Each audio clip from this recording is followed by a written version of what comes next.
What's going on at the Whitmers? No idea. You suppose they're all crammed in that little house? Wonder what they're doing. You think it's important? Important? It just happened to be one of the most important things to happen in almost 2,000 years.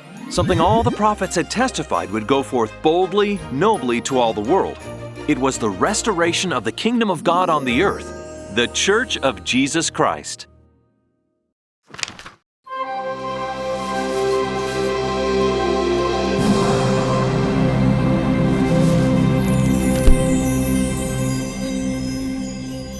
Some of the greatest events in the history of the world began in very humble places, and this was no exception. April 6, 1830 was the exact date the Lord told Joseph to restore his church. About 40 people from Palmyra, Harmony, and Colesville were gathered tightly inside the Whitmer's small farmhouse in Fayette, New York.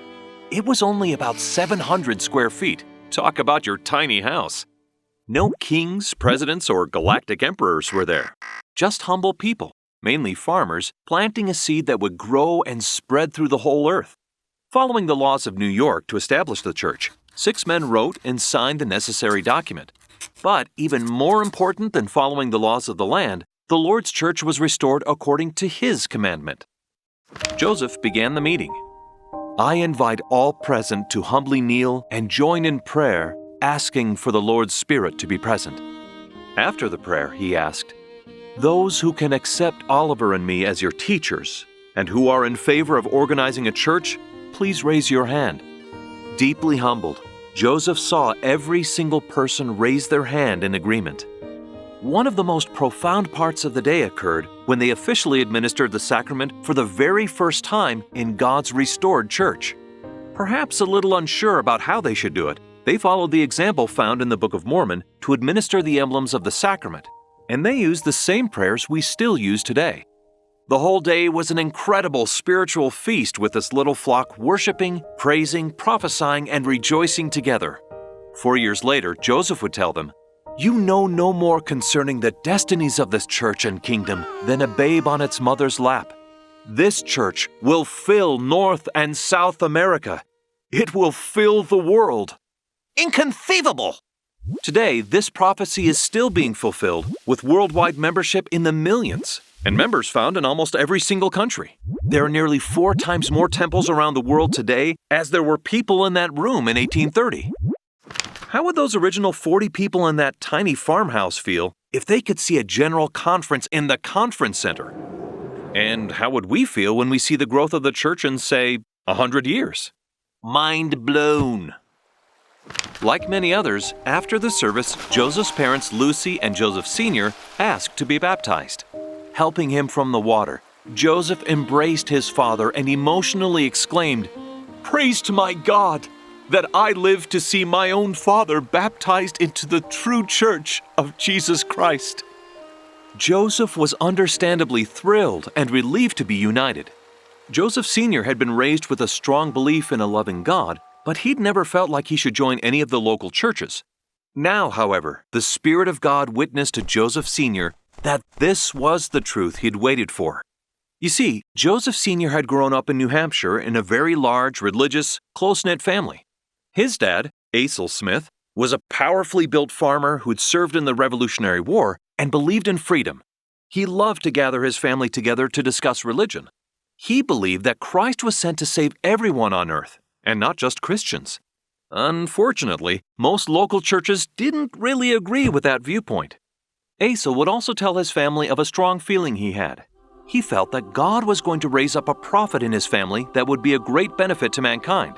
Providentially, before he died, Asa read and believed the Book of Mormon and rejoiced that his grandson, Joseph Jr., had been called as the Lord's prophet.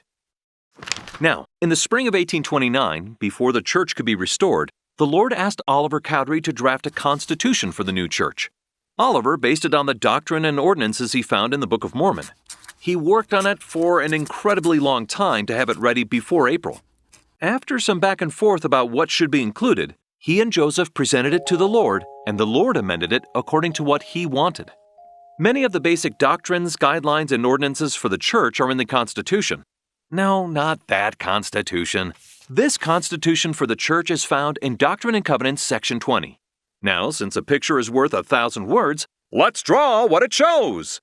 Of course, Christ is the foundation of the Church.